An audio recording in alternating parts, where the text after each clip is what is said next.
নবীর প্রেমে দুরুদ পড়ি আমরা মুমিন মুসলমান।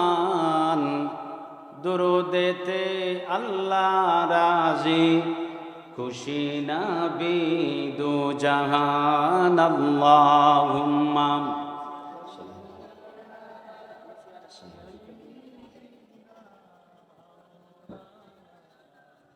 وعلى آل سيدنا بلغ العلا بكماله كشف الدجى بجماله حسنت جميع خصاله صلوا عليه। ज़मीन व ज़मा तुम्हारे लिए, मकीनो मका तुम्हारे लिए या रसूल अल्लाह। ज़मीन व ज़मा तुम्हारे लिए, मकीनो मका तुम्हारे लिए, चुनी नो चुना तुम्हारे लिए, बने दो जहां तुम्हारे लिए। बलगल उला बिकमालिही, कशफत दुजा बिजमालिही, हसनत जमीउ खिसालिही, सल्लु अलैहि। सुब्हानल्लाहि व बिहम्दिही, सुब्हानल्लाहिल अज़ीम, सुब्हानल्लाहि व बिहम्दिही, सुब्हानल्लाहिल अज़ीम। ला इलाहा इल्लल्लाहु मुहम्मदुर रसूलुल्लाह सल्लल्लाहु अलैहि वसल्लम। ঐতিহ্যবাহী ওসমানীনগর থানাধীন দক্ষিণ তাজপুর বাজার সংলগ্ন লতিফিয়া হিফজুল কোরআন একাডেমি ওসমানীনগরের উদ্যোগে আয়োজিত আজকের এই আজিমুশান পাগড়ি ও সনদ প্রদান উপলক্ষে আজিমুশান বার্ষিক মাহফিলের নেহায়েত কাবিল ইহতারাম সাহেবে সাদাত বারাকাল্লাহু তাআলা ফি হায়াতিহি ওয়া সিহাতিহি। সকলে পড়ি আমিন। উপস্থিত হযরত উলামায়ে কিরাম, মুরব্বিয়ানে আযম, হুফাজে কিরাম, আসাতিজায়ে কিরাম, যুবক ভাইরা, স্কুল কলেজ মাদ্রাসার ছাত্র ভাইরা, অত্র মাদ্রাসার তালবে ইলম ছাত্র বন্ধুরা, আল্লাহ পাক রব্বুল ইজ্জতির বাদশাহী দরবারে আমরা সকলে শুকরিয়া আদায় করি। রব্বুল আলামিন আমাদেরকে এই পাগড়ি ও সনদ প্রদান অনুষ্ঠানে যারা পৃথিবীর মুআজ্জাজ সম্মানিত মানুষদের মধ্যকার এক একজন মানুষ, যাদেরকে সম্মানিত করা হবে, সংবর্ধিত করা হবে, ইজ্জত দেওয়া হবে, সামান্যতম উপহার, সামান্যতম কিছু উপহারের মাধ্যমে এরকম একটি মোবারক মাহফিলে কোরআনে হাফিজে কোরআন, হুফাজে কোরআনদের এই অনুষ্ঠানে আমরা হাজির হতে পেরেছি। সকলে বুলন্দ আওয়াজে পড়ি আলহামদুলিল্লাহ। অসংখ্য গণিত দুরূদ ও সালাম পেশ করি নবীজি সাল্লাল্লাহু আলাইহি ওয়াসাল্লাম, যার উসিলায় আমরা আদম সন্তানের মধ্যে শ্রেষ্ঠ উম্মতের মর্যাদা পেয়েছি। আমরা সকল উম্মতদের জন্য সাক্ষ্যদাতা হিসাবে স্বীকৃতি পেয়েছি। সাইয়্যিদুল মুরসালিন, খাতামুন নবিয়্যিন, শাফিউল মুযনিবিন, ইমামুল হারামাইন, নবিয়ুল কিবলাতাইন, জাদ্দুল হাসান ওয়াল হুসাইন নবিউল আরবি মুহাম্মদুর রাসূলুল্লাহ সাল্লাল্লাহু আলাইহি ওয়াসাল্লামের দরবারে। এবং আমরা দোয়া করি, স্মরণ করি শ্রদ্ধা ভরে আমাদের কবরবাসী মুর্তেগানদেরকে এবং আল্লাহর মাকবুল মাহবুব বান্দারা যারা উলামায়ে কেরামদের সাথে তাআল্লুক রেখে কোরআনের বাগান, হাদিস শরীফের বাগান, মাদ্রাসা মসজিদের সাথে মহব্বত রেখে যারা দুনিয়ার সফর শেষ করেছেন, কবরবাসী হয়েছেন, মুর্দেগানদের কাতারে যারা শামিল হয়েছেন, আমাদের মা বাবা সহ সকলকে আমরা শ্রদ্ধার সাথে স্মরণ করছি। আল্লাহর দরবারে ফরিয়াদ করছি, রব্বুল আলামিন আজকের মাহফিলের সওয়াবটুকু লক্ষ কোটি গুণ বৃদ্ধি করে কবরবাসী আমাদের মা বাবা সহ কুল মুমিনিন মুমিনাত উম্মতে মরহুমা সকল মুর্দেগানদের আরওয়াহে পাকে পৌঁছিয়ে দিন। সবাই পড়ি আমিন। সম্মানিত হাজিরিন, আপনারা ইতিপূর্বে আলান শুনেছেন, ঘোষণা শুনেছেন। সতপুর কামিল মাদ্রাসার সম্মানিত মুহাদ্দিস সাহেব হুজুর তাশরীফ আনবেন, নসিহামূলক বয়ান রাখবেন, শুনবেন। লক্ষ ছাত্র জনতার হৃদয়ের স্পন্দন, আহলে সুন্নাত ওয়াল জামাতের যোগ্যতম উত্তরাধিকার বীর সিপাহসালার, আপনার আমার শ্রদ্ধেয়জন বাংলাদেশ আঞ্জুমানে আল ইসলাম মোহতারাম কেন্দ্রীয় সভাপতি আওলাদে ওলি হজরতুল আল্লাম হুসামউদ্দিন চৌধুরী ফুলতলি ইনশাআল্লাহ তাশরিফ নিয়ে আসবেন, তাশরিফ রাখবেন। আপনারা গুরুত্বপূর্ণ নসিহত শুনবেন। প্রথমত, আমরা ভাগ্যবান, খুশনসিবওয়ালা যে আমরা কোরআনের একটি মাহফিলে হাজির হতে পেরেছি। হাদিস শরীফের মধ্যে এসেছে, ঈমানদার মুমিন আল্লাহর গোলাম বান্দা এবং আল্লাহর বান্দীদের খুশির সময় কখন, কোন সময়টাকে খুশির সময় বলা হয়? এই তো সামনে আসছে আমাদের কুরবানির ঈদ, ঈদ আল আদহা, এই সামনে, এটা খুশির দিন।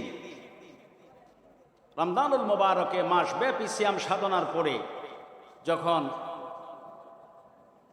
ঈদের দিন আসে আমরা খুশি হই। ঈদের দিন আছে, ঈদের রাত আছে, বিশেষ মুহূর্তও আছে, ওয়াক্ত আছে। ঈমানদার মুমিন মুসলমানদের খুশির মুহূর্ত কোনটা? হাদিস শরীফ থেকে আমরা পাই। ঈমানদার মুমিন মুসলমানদের খুশির মুহূর্ত বা সময় হচ্ছে যখন একজন আল্লাহর বান্দা মুমিন, আল্লাহর বান্দি মুমিনা আল্লাহর গোলামির মধ্যে মাবতালা থাকে, নেক আমলের মধ্যে থাকে, ভালো কাজের মধ্যে থাকে।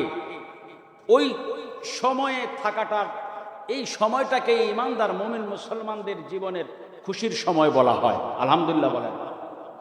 আপনারা সাক্ষী দেন, আমরা ভালো কাজে আছি। কোনো সন্দেহ আছে? আওয়াজ করবো, আছে?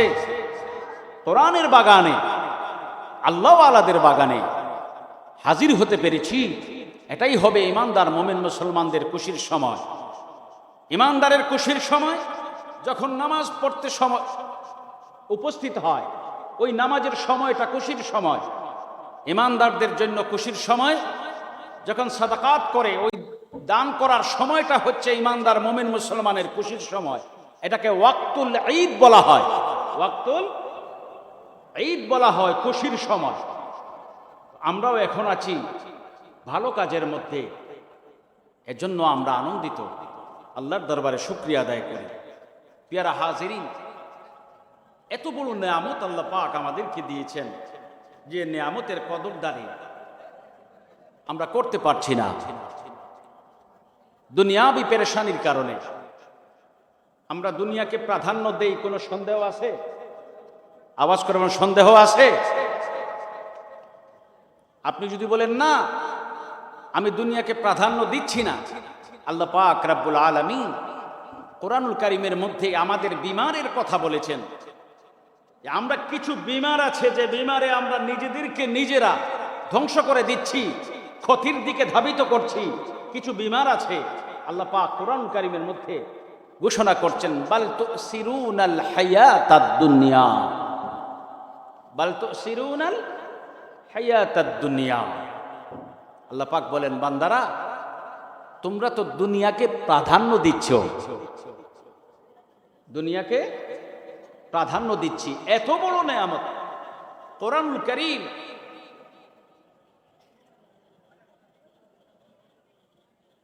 আল্লাহর কালাম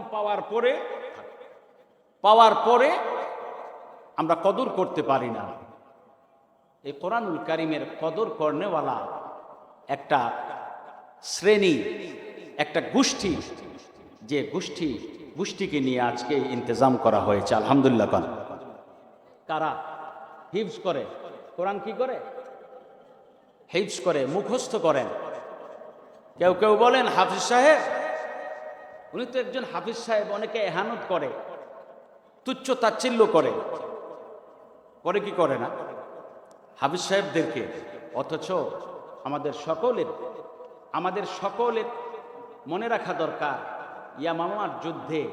ইয়ামামার যুদ্ধে শত শত হুফাজে কিরাম বাতিলের বিরুদ্ধে যুদ্ধ করতে করতে, লড়তে লড়তে, শহীদ হতে হতে এই কোরআনের মর্যাদাকে, আল্লাহর দ্বীনকে জমিনের মধ্যে জিন্দা রেখে গেছেন। আল্লাহু আকবার বলেন। কারা? হুফাজে কিরাম, যারা যোদ্ধা ছিলেন, যোদ্ধা। কথা বুঝতে পেরেছেন? আমরা অনেকেই তুচ্ছ তাচ্ছিল্য করি, এহানত করি, সম্মান দেই না, সম্মান জানাই না। অথচ কোরআনের কদর, সম্মান আমরাও যথাযথ করতে পারি না। কিন্তু এই হিফজখানা, হিফজুল কোরআন মাদ্রাসা, এগুলির মাধ্যমে শিশুরা, কিশোররা কোরআনুল কারীমের তিলাওয়াত শিখছেন। শুধু তিলাওয়াত শিখছেন, এই গোমানটা নিজের মধ্যে লালন করব না। আল ইলমু নূর, কোরআনুল কারীমকে নূর বলা হয়েছে, হেদায়া বলা হয়েছে।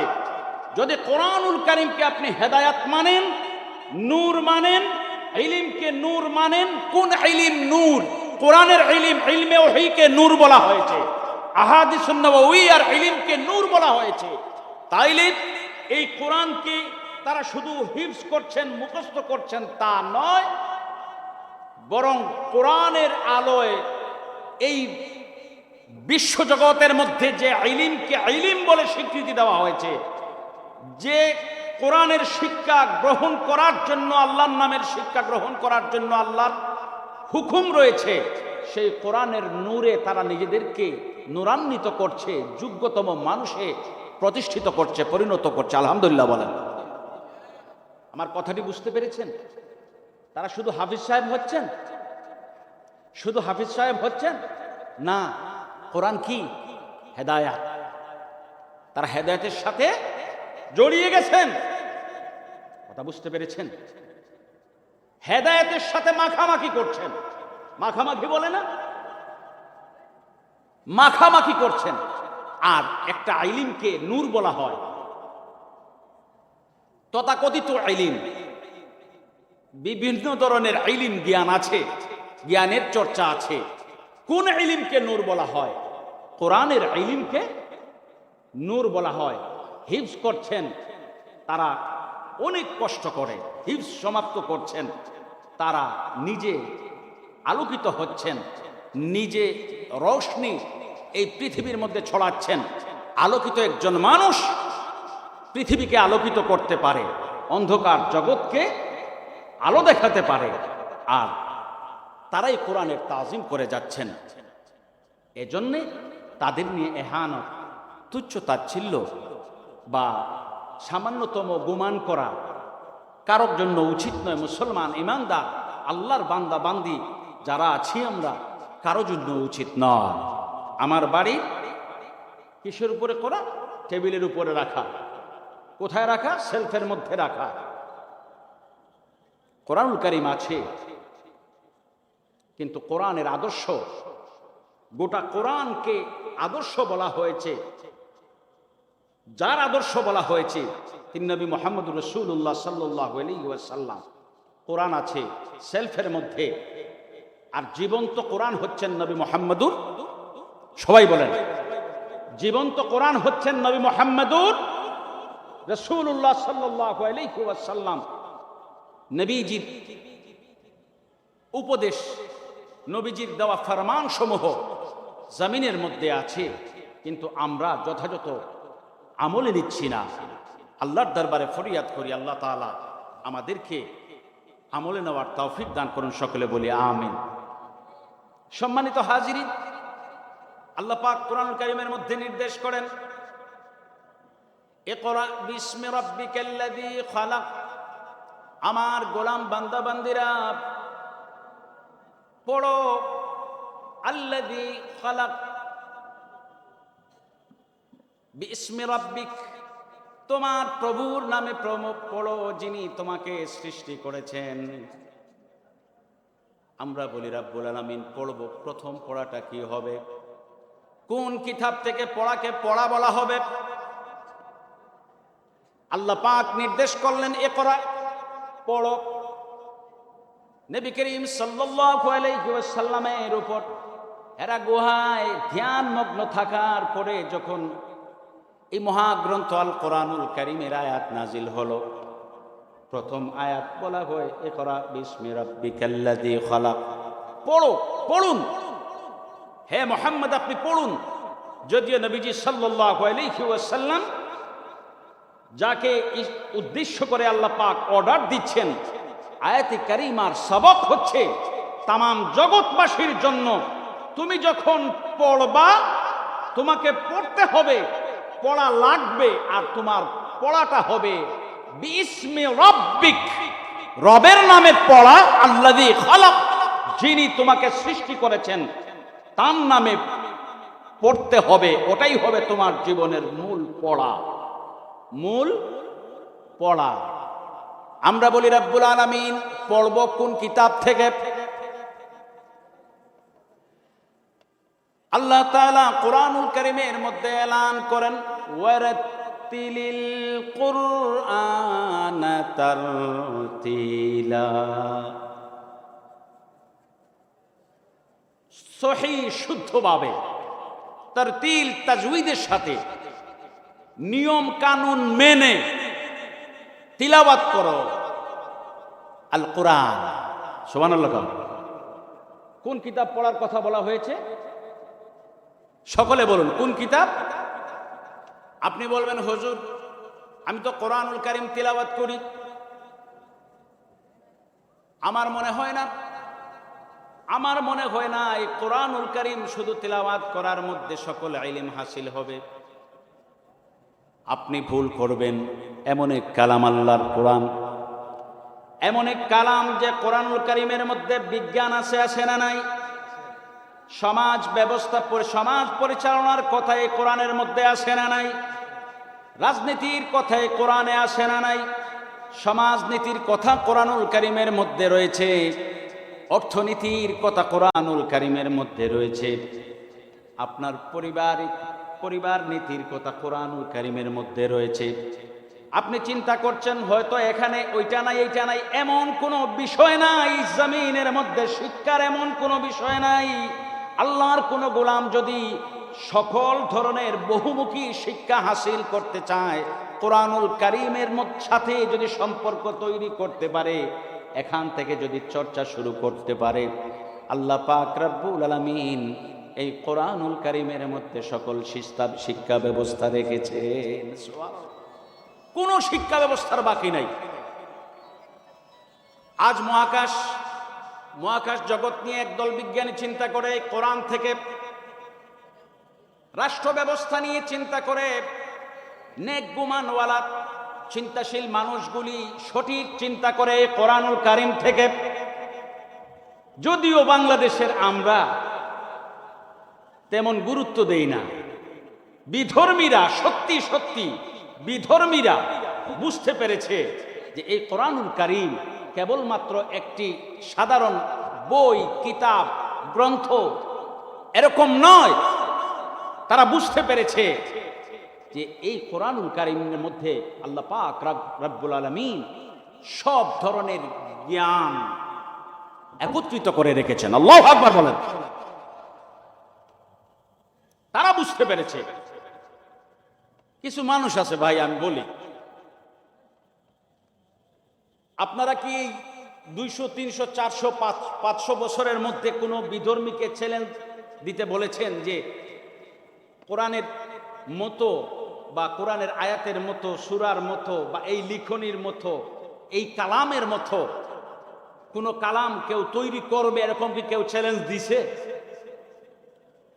দিতে পারে নাই, পারবেও না, পারবেও না।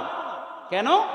আল্লাহ পাক চ্যালেঞ্জ দিয়েছেন যে এই কিতাবের অনুরূপ একটি কিতাব, এই কিতাবের সূরার অনুরূপ একটি সূরা, এই কিতাবের আয়াত সমূহের মধ্য থেকে একটি, দুইটি, চারটি, একাধিক আয়াতের অনুরূপ, এক বা একাধিক আয়াতের অনুরূপ একটি আয়াত কেউ কখনো বানাতে পারবে?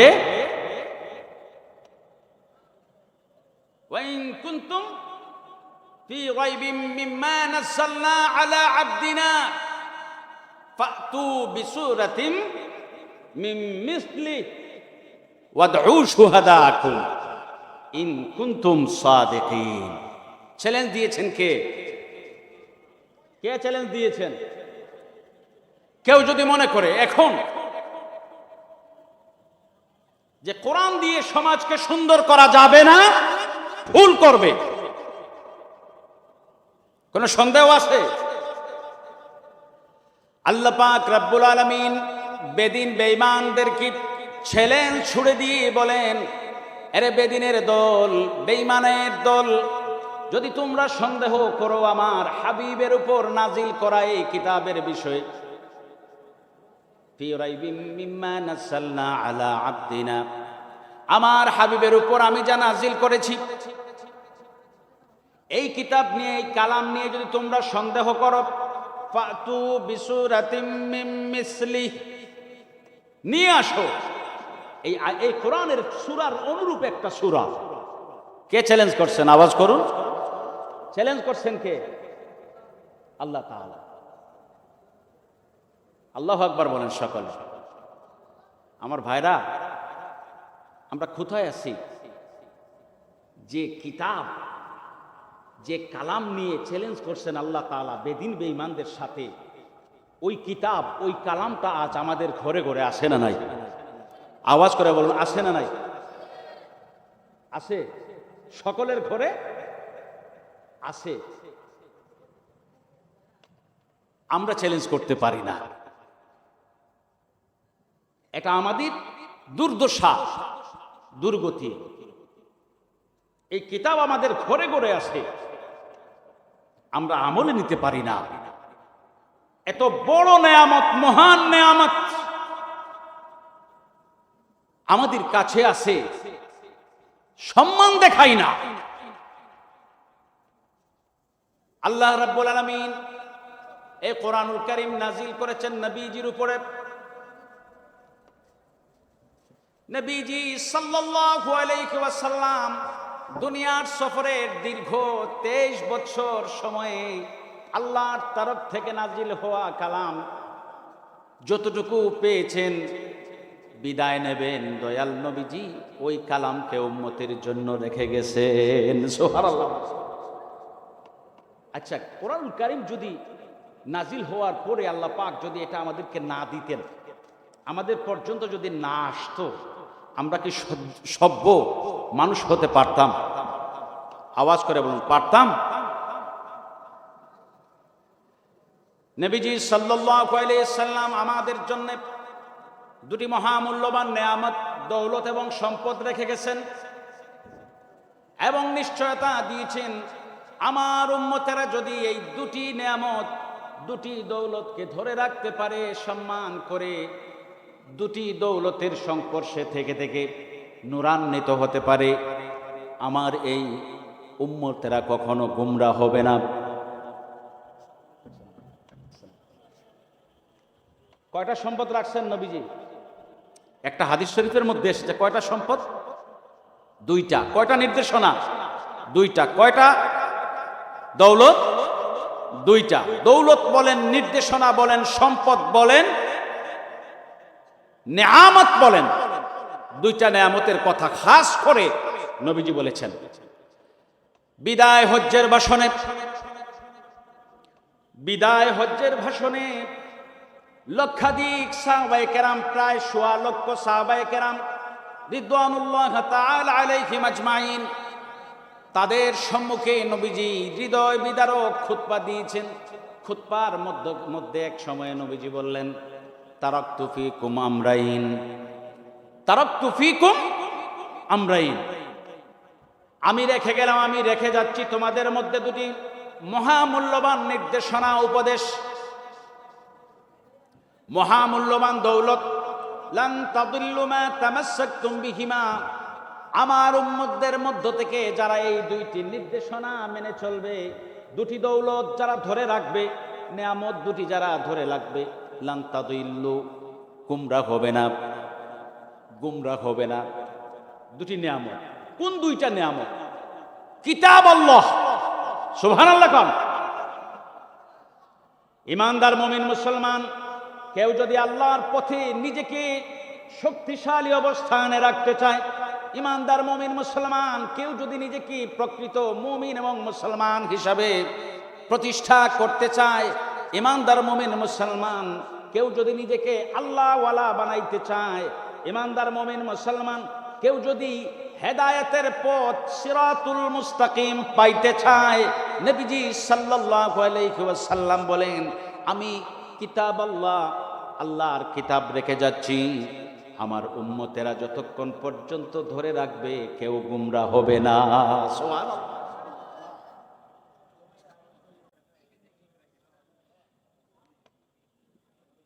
শুধু কালিমা পড়লে হয় না, সুম্মাস্তাকামু, সুম্মাস্তাকামু তাতানাজ্জালু আলাইহিমুল মালায়েকা। ঈমান আনলে কেবল হয় না, ঈমানের উপর প্রতিষ্ঠিত থাকতে হয়। আমরা কালেমা পড়েছি, এটা শুরু, এটা রেজিস্ট্রেশন। ঈমানদার হওয়ার রেজিস্ট্রেশন কালেমা দিয়া হয়েছে। স্কুলে ভর্তি হয়ে ছাত্র নাম লিখাইতে হইলে যেমন স্কুলের রেজিস্ট্রি খাতায় ভর্তি ফিস দিয়ে নাম লিখতে হয়, তো আমরা ভর্তি ফিসটা দিছি আশহাদু আল্লা ইলাহা ইল্লাল্লাহ, সুবহানাল্লাহ। আল্লাহর গোলাম হিসাবে আমি আল্লাহর গোলাম, এই পরিচয়টা, প্রাথমিক পরিচয়টা পাওয়ার জন্য রেজিস্ট্রেশন ফিজ স্কুলে দিয়ে, ভর্তি ফিস দিয়ে খাতায় নাম লিখাইয়া ছাত্র হিসাবে প্রাথমিক পরিচয় পায়। পরে ছাত্রত্ব সুলভ আচরণ থাকলে ছাত্র বলা হয়, যদি ওই সময়ে ছাত্রত্ব সুলভ আচরণ না থাকে তাকে ছাত্রও বলা হয় না। একটা ছাত্র স্কুলে পড়ে, মাদ্রাসায় পড়ে, প্রতিদিন সকালে রুটিন অনুযায়ী ক্লাসে উপস্থিত হবে, শ্রেণীতে উপস্থিত হবে, হাজিরা থাকবে, কিন্তু ছাত্র স্কুলে যায় না, ক্লাস করে না। 1 2 3 4 5 6 7টা পিরিয়ড যায়, একটা পিরিয়ডও করে না। ত্রৈমাসিক পরীক্ষা দেয় না, টিউটোরিয়াল দেয় না, ষান্মাসিক পরীক্ষাও দেয় না, অ্যানুয়াল এক্সামিনেশন বাৎসরিক পরীক্ষাও দেয় না। ভর্তি হয়েছে ঠিকই, ভর্তি ফিস দিয়ে স্কুলে যায় নাই, ওই ছাত্রটা, ওই ছেলেটা ক্লাসও করে নাই, পরীক্ষাও দেয় নাই। 1টা 2টা 3টা 4টা পরীক্ষা যায়, পরীক্ষা দেয় না। যদিও রেজিস্ট্রি খাতায় তার নাম লেখা আছে ছাত্র, বাস্তবতায় তাকে ছাত্র বলা হয় না, বাস্তবতায় ছাত্র বলা যায় না। ভর্তি হইছে আর যায় না স্কুলে, রেজিস্ট্রি খাতায় নাম আছে না নাই? আমাদের মধ্যে যারা সাক্ষ্য দিয়েছি আশহাদু আল্লা ইলাহা ইল্লাল্লাহ ওয়া আশহাদু আন্না মুহাম্মাদান আবদুহু ওয়া রাসূলুহু, আমাদের মধ্যে যারা আমরা বলেছি, মধ্য থেকে যারা আমরা বলেছি আমানতু বিল্লাহ ওয়া মালাইকাতিহি ওয়া মালাইকাতিহি ওয়া কুতুবিহি ওয়া রুসুলিহি ওয়াল ইয়াউমিল আখিরি ওয়াল কদরি খাইরিহি ওয়া শাররিহি।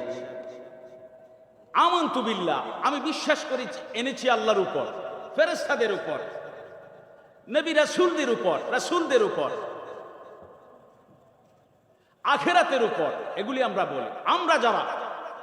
আমরা যারা বলেছি আল্লাহ ছাড়া কোনো ইলাহ নাই, উপাস্য নাই, ইবাদত পাওয়ার যোগ্য আর কেউ নাই, আমরা যারা বলেছি নিশ্চয়ই মুহাম্মদুর রাসূলুল্লাহ সাল্লাল্লাহু আলাইহি ওয়াসাল্লাম আল্লাহর প্রেরিত রাসূল এবং আল্লাহর বান্দা, আমরা যারা বলেছি ঈমান এনেছি আল্লাহর উপর, ফেরেশতাদের উপর, আখিরাতের উপর, তাকদীরের ভালো মন্দের উপর, আসমানি কিতাব সমূহের উপর, আমার ভাইরা, আমার বাবারা, এই কথাটা আমরা যারা বলেছি, বলার পরে রব্বুল আলামিন আমাদেরকে রুটিন দিয়েছেন, কর্ম দিয়েছেন, আমাদেরকে হুকুম করেছেন আকিমুস সালাত, খামসু সালাওয়াতিন ইফতারাদাহুল্লাহু তাআলা, 5 ওয়াক্ত নামাজকে আল্লাহ তাআলা ফরজ করে দিয়েছেন। আমি বলেছি আল্লাহ ছাড়া মাবুদ নাই, আমি বলেছি আল্লাহ ছাড়া ইলাহ নাই, আমি বলেছি ঈমান এনেছি আল্লাহর উপর, রাসূলের উপর, নবী রাসূলগণের উপর, আখিরাতের উপর, তাকদীরের ভালো মন্দের উপর। রব্বুল আলামিন আমাকে আপনাকে যে কর্মের হুকুম করেছেন, ওই কর্মের মধ্যে যদি আমি না যাই, কেবলমাত্র ছাত্রের মতো রেজিস্ট্রি খাতার নামের অনুরূপ হয়ে যায়, কেবলমাত্র ওই রেজিস্ট্রি খাতায় নামে ঢুকে স্কুলে না যাওয়ার মতো হয়ে যায়। কথা বুঝতে পেরেছেন? ভর্তি হইয়া স্কুলে যায় না, আপনারা ছাত্র বলবেন না। আমরাও রেজিস্ট্রি ফিস দিছি, আশহাদু আল্লা ইলাহা ইল্লাল্লাহ ওয়া আশহাদু আন্না মুহাম্মাদান আবদুহু ওয়া রাসূলুহু। এটাই আমাদের রেজিস্ট্রেশনের মূল দৌলত, মূল সম্পদ। পরে আর সকালে হাইয়া আলাস সালাহ বলে ফজরের সময় মুয়াজ্জিন ডাকে, এটা মুয়াজ্জিনের ডাক না, আল্লাহর ডাক। আওয়াজ করে, কে ডাকেন? আকিমুস সালাত, আকিমুস সালাত, নামাজ প্রতিষ্ঠা করো। সালাম আলাইকুম, ভালো আছেন?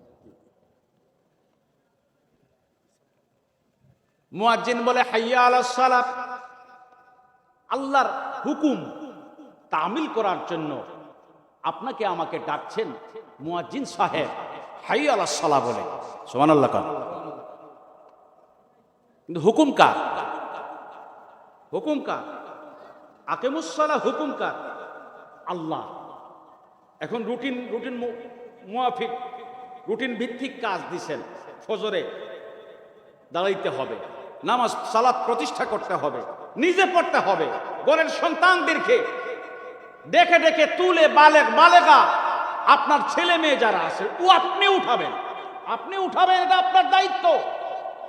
আপনি যদি বলেন না আমারটা তো আমি পড়তেছি, ইকামতে সালাহ হচ্ছে না, আপনি পড়ছেন ঠিকই আছে, আপনি পড়বেন, পড়াবেন। আল্লাহর কোন বান্দা যখন কোরআনুল কারীম তিলাওয়াত করে পড়ে, ফাস্তাজহারাহু, এবং এই কোরআনুল কারীম যারা হিফজ করে, মুখস্থ করে, ফাআহাল্লা হালালাহু ওয়া হাররামা হারামাহু, এবং হারাম থেকে নিজেকে পরহেজ রাখে, হারাম থেকে নিজেকে বাঁচিয়ে রাখে, মুক্ত রাখে, জীবনের কর্মগুলি যতগুলি কাজ করে হালাল কাজ করে। কোরআন শরীফ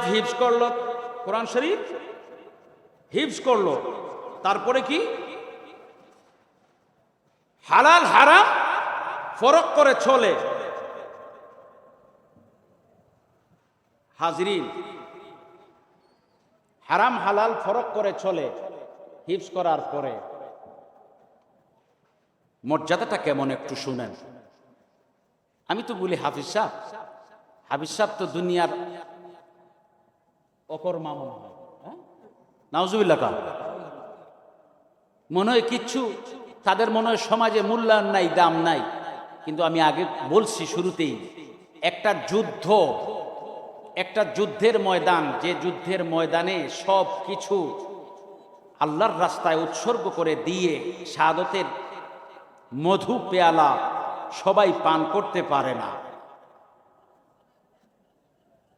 শর্তটা হচ্ছে আল্লাহর রাস্তায় সব উৎসর্গ করতে হবে।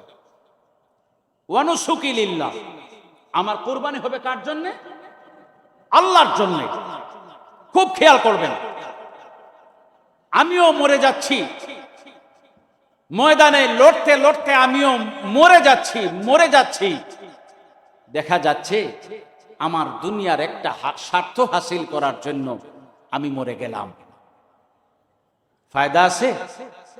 আওয়াজ ফায়দা আছে? ক্ষতি আছে নি? সবাই বলুন, ক্ষতি আছে নাকি? ক্ষতিটা কেমন শুনেন। আল্লাহুম্মা সাল্লি ওয়া সাল্লিম ওয়া বারিক। ক্ষতিটা কেমন শুনেন। ক্ষতিটা বিশেষ মকসুদ আর উদ্দেশ্য নিয়ে আমি লড়তে লড়তে শরীরের শক্তি সবটুকু উজাড় করে দিয়ে, সম্পদের সবটুকু দিয়ে লড়তে লড়তে মরে গেলাম বিশেষ স্বার্থ, দুনিয়াবি স্বার্থ হাসিল করার জন্য। এর মধ্যে কোনো ফায়দা নাই। ক্ষতি আছে নাকি? আছে। ক্ষতিটা কেমন শোনেন। কাল ময়দানে মাশারে একদল মানুষকে মাথা নিচের দিক দিয়ে রেখে পা দুইটাকে উপরের দিকে উঠিয়ে রেখে ধাক্কাতে ধাক্কাতে ফেরেশতারা জাহান্নামের মধ্যে ফেলে দেবেন। জিজ্ঞেস করা হবে রাব্বুল আলামিন, কেন এমন অবস্থা? আল্লাহ পাক রাব্বুল আলামিন কয়েকটা শ্রেণীর মানুষকে জিজ্ঞেস করবেন, যেমন যারা দুনিয়ার স্বার্থে লড়তে লড়তে জীবন উৎসর্গ করে দিয়েছে, যারা নিজেদেরকে মুজাহিদ বলেছে, যোদ্ধা বলেছে, যারা নিজেদেরকে আল্লাহর দরবারে অনেক সম্মানিত জমিনে বলে গিয়েছে, এমন একদল মানুষকে আল্লাহ তাআলা জিজ্ঞেস করবেন, ও আমার গোলাম, জমিনের মধ্যে তুমি এত কষ্ট করেছো, তুমি লড়তে লড়তে মরে গিয়েছো, শাহাদাত বরণ করেছো, তোমার উদ্দেশ্য কি ছিল? আল্লাহর গোলাম বলবে, ওগো রাব্বুল আলামিন, আমি তো তোমার জন্য জমিনের মধ্যে লড়তে লড়তে শহীদ হয়েছি। আল্লাহ পাক রাব্বুল আলামিন বলবেন, গোলাম, জমিনের মধ্যে কোন উদ্দেশ্য আর মাকাসিদ, উদ্দেশ্যগুলি নিয়ে তুমি লড়েছো এবং মরে গিয়েছো, শহীদ হয়েছো, তুমি বলছো তোমার সকল অন্তরের খবর এবং তোমার মাকাসিদ সম্পর্কে আমি অবগত আছি।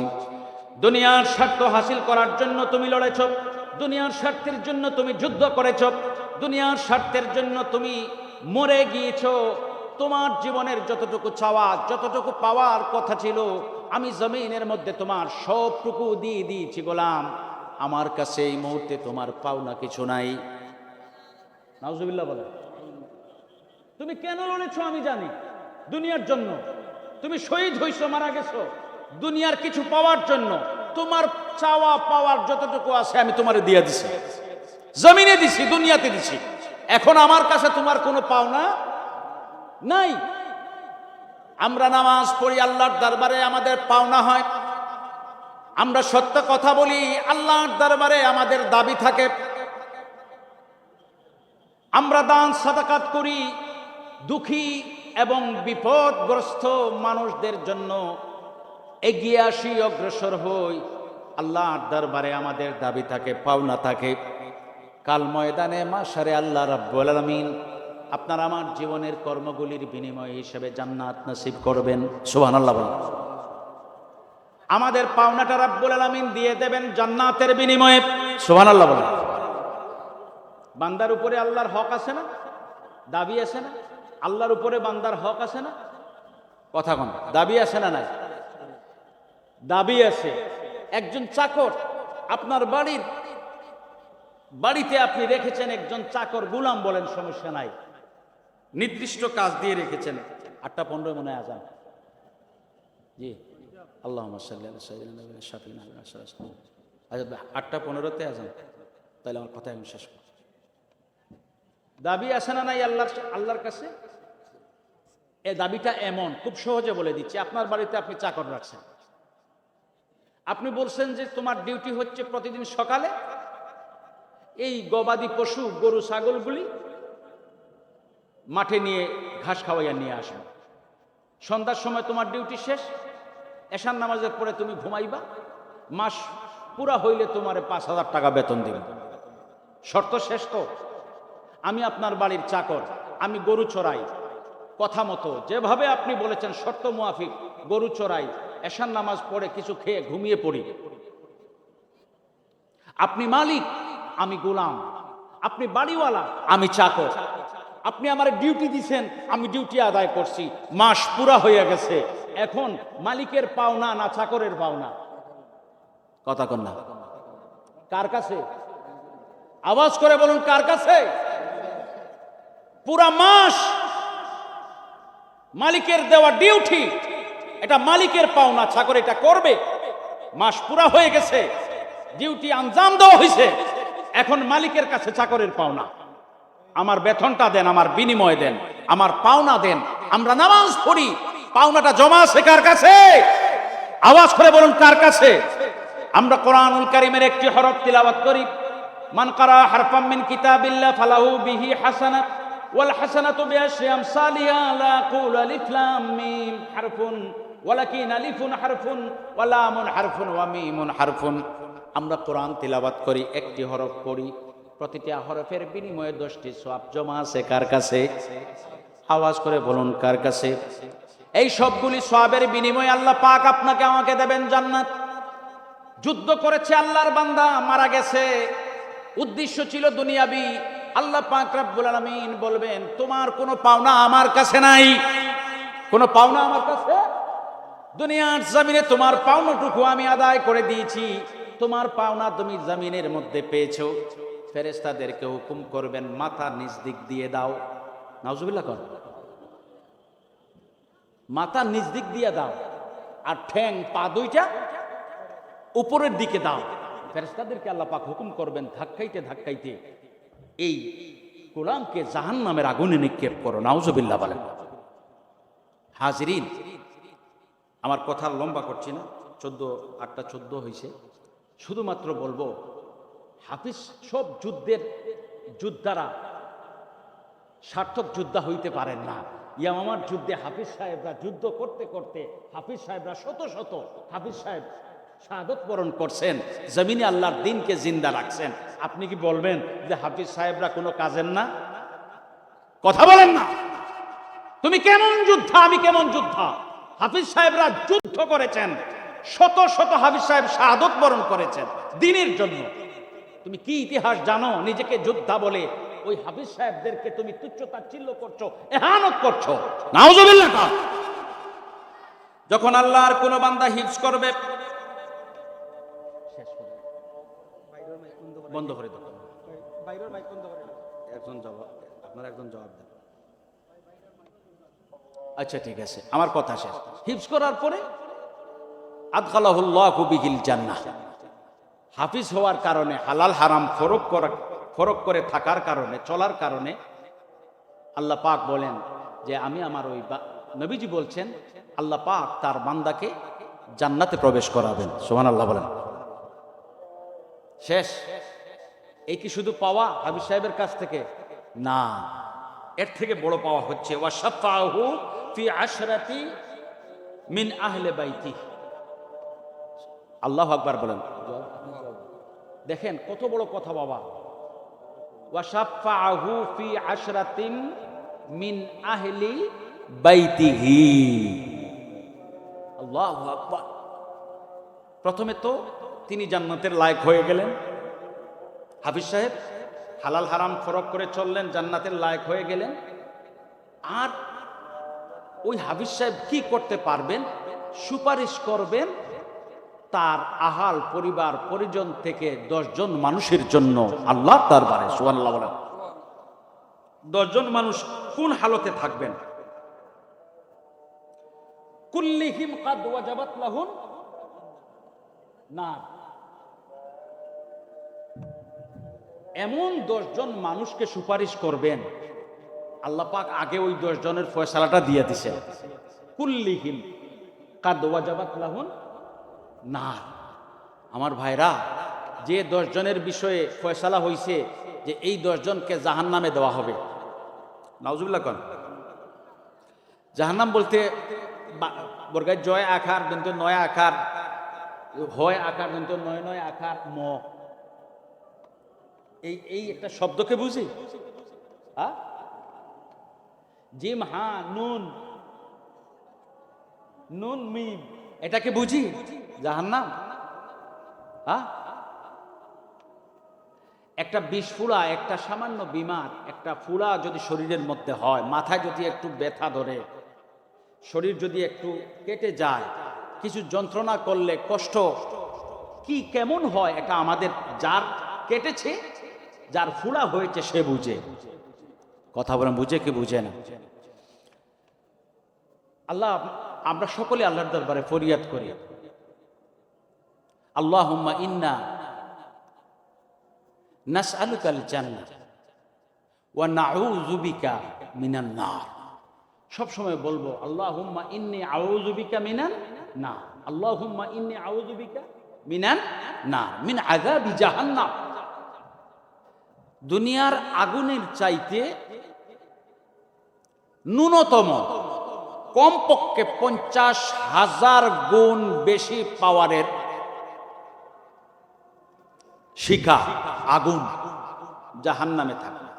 এখন দুনিয়ার আগুন বলতে দুনিয়ার আগুন কোনটাকে আপনি ধরবেন? আমরা ওই চুলায় যে আগুন ধরায় এই আগুনকে ধরব? দুনিয়ার আগুন না। খুব খেয়াল করেন, দুনিয়ার আগুনের মধ্যে আপনারা 33,000 ভোল্টের লাইন যেটা দেখছেন বিদ্যুতের, এটা দেখছেন তো বড় লাইন, যেটা দেখছেন না বিদ্যুতের মেইন লাইন। আচ্ছা, 33,000-এর উপরেও লাইন আছে না? না। দুনিয়ার সবচেয়ে বেশি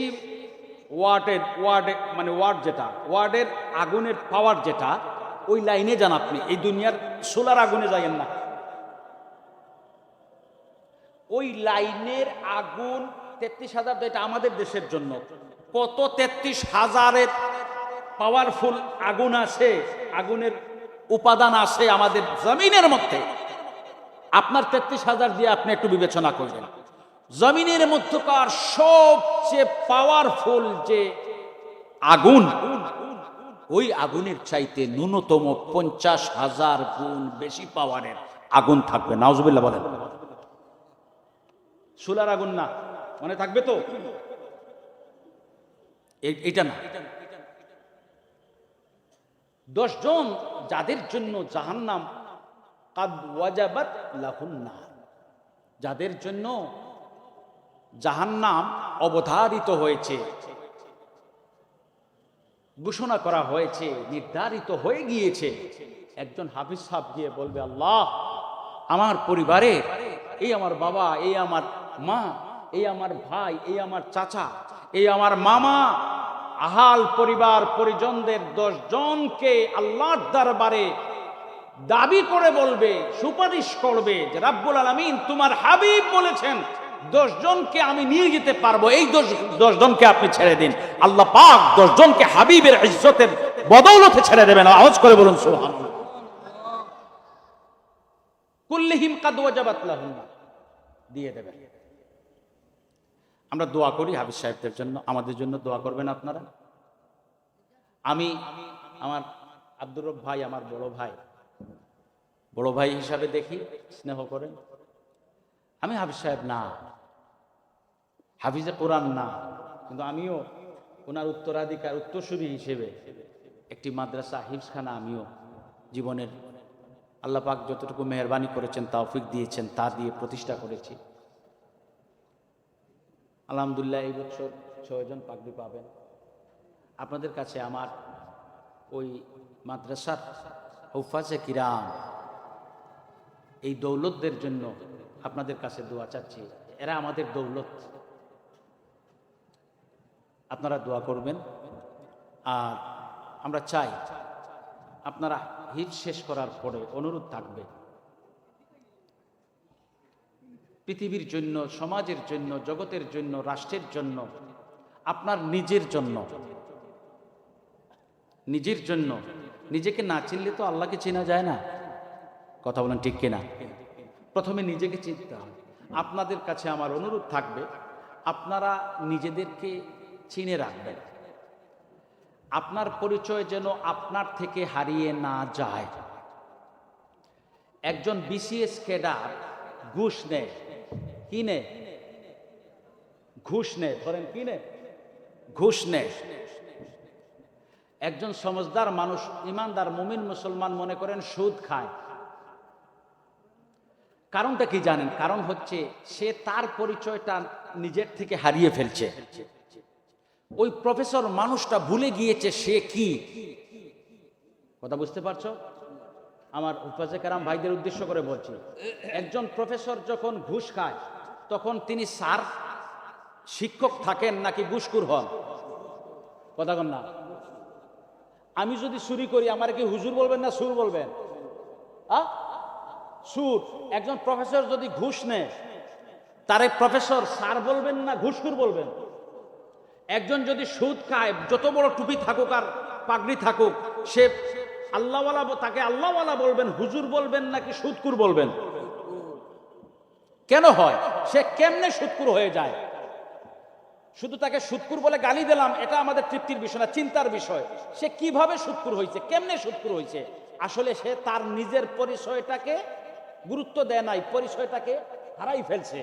নিজের পরিচয় যখন মানুষ হারাইয়া ফেলে তখন আল্লাহ পাককে আর পায় না, আল্লাহকে আর পাবেই না। যখন নিজেকে পাবে, নিজের পরিচয় জানবে, তখন আল্লাহর পরিচয় পেয়ে যাবে। মান আরাফা নাফসাহু ফাকাদ আরাফা রাব্বাহু আও কামা ক্বালা আলাইহিস সালাম। আমি অনুরোধ করব, আপনারা আপনাদের পরিচয়টাকে কখনো হারাবেন? বলেন হারাবেন? আপনি কে? আল্লাহর কালামের এক জীবন্ত নমুনা। জীবন্ত নমুনা না? কোরআন শরীফ নাই, সারা পৃথিবী থেকে কোরআন শরীফ শেষ হয়ে গেছে। এই হাফেজ সাহেবরা বসে বসে আপনাদেরকে আবার দিতে পারবে। আল্লাহ পাক তৌফিক দান করুন, সকলে বলে আমিন। আমাদেরকেও এই কোরআনের নূরে আল্লাহ পাক নূরান্বিত করুন এবং এই মাদ্রাসাকে রব্বুল আলামিন এই কোরআনের বাগান হিসাবে দিনের জন্য, সমাজের সুন্দরের জন্য আল্লাহ পাক কবুল করুন, সকলে বলে আমিন। ওয়া আখিরু দাওয়ানা আলহামদুলিল্লাহি রাব্বিল আলামিন। সাল্লাল্লাহু আলা সাইয়্যিদিনা মুহাম্মাদ। আল্লাহুম্মা আমিন। ربنا ظلمنا أنفسنا وإن لم تغفر لنا وترحمنا لنكونن من الخاسرين ربنا تقبل منا بقبول حسن كما تقبلت من عبادك الصالحين رب ارحمهما كما ربياني صغيرا رب ارحمهما كما ربياني صغيرا। আল্লাহ তাআলা তোমার দরবারে মানকুর ভিখারির বেশে দুইখানা হাত বাড়াইছি। উলামায়ে কেরাম, হুফাজে কেরাম, মুরব্বিয়ানে আজম, তালবা ইলম, ছাত্র ভাইদেরকে নিয়ে আমাদের সকলের জিন্দেগির সমস্ত গুনাহ খাতাগুলি মাফ করে দাও। আল্লাহ, তুমি তো গাফফারুজ যুনুব, তুমি তো ক্ষমা করতে ভালোবাসো। তুহিব্বুল আফওয়া, তুমি তো ক্ষমাকে ভালোবাসো। ফাফু আন্না ইয়া গফুর। রব্বুল আলামিন দুজাহানের বাদশা নবীজির দরবারে অসংখ্য অগণিত দুরূদ ও সালামের হাদিয়া পাঠিয়ে দাও। আল্লাহ তাআলা আমাদের কবরবাসী মা বাবার কবরকে জান্নাতের বাগান বানিয়ে দাও। আমরা হক আদায় করতে পারি নাই, ইনসানি হাইসিয়তে জমিনের সফরের মধ্যে আমাদের মা বাবাদের কোনো কারণে যদি তুমি পাকড়াও করো, এই কোরআনের উসিলায়, দয়াল নবীজির উসিলায় তাদেরকে নাজাত দিয়ে দাও। আমাদের আসাতিদায়ে কিরাম যারা জমিন ছেড়ে বিদায় নিয়েছেন তারা জাত বুলন্দ ফরমাও। মুর্শিদি, সাইদি ওয়া সানাদি আল্লামা সাহেব কিবলা ফুলতলি রহমতুল্লাহি আলাইহি সহ তামাম আউলিয়া কেরামের দারাজাতকে বুলন্দ করে দাও। আল্লাহ রাব্বুল আলামিন এই মাদ্রাসাকে কবুল আর মঞ্জুর ফরমাও। এই হাফিজে কোরআন, হুফাজে কোরআন, তাদের উসিলায় তুমি আমাদেরকে আমাদের জিন্দেগির শান্তি, আমাদের জিন্দেগির শান্তি নসিব ফরমাও। আল্লাহ তাআলা মালিক মাওলা আমাদের জবানকে জিকিরের জবান বানায় দাও, আমাদের কপালগুলিকে সিজদার কপাল বানায় দাও। তোমার গোলাম হিসাবে আমাদেরকে কবুল আর মঞ্জুর করে নাও। রব্বানা আলাইকা তাওয়াক্কালনা ওয়া ইলাইকা আনাবনা ওয়া ইলাইকাল মাসির। আল্লাহ, আমাদের মধ্যকার হর কিসিমের পেরেশানি তুমি দূর করে দাও। আমাদের নেক গুমানগুলিকে কবুল আর মঞ্জুর করে নাও। নেক মাকাসিদগুলিকে তুমি কবুল আর মঞ্জুর করে নাও। সাল্লাল্লাহু তাআলা আলা খাইরি খালকিহি মুহাম্মাদিন ওয়া আলা আলিহি ওয়া আসহাবিহি আজমাইন ওয়ারহামনা বিরহমাতিকা ইয়া আরহামার রাহিমিন। আসসালামু আলাইকুম।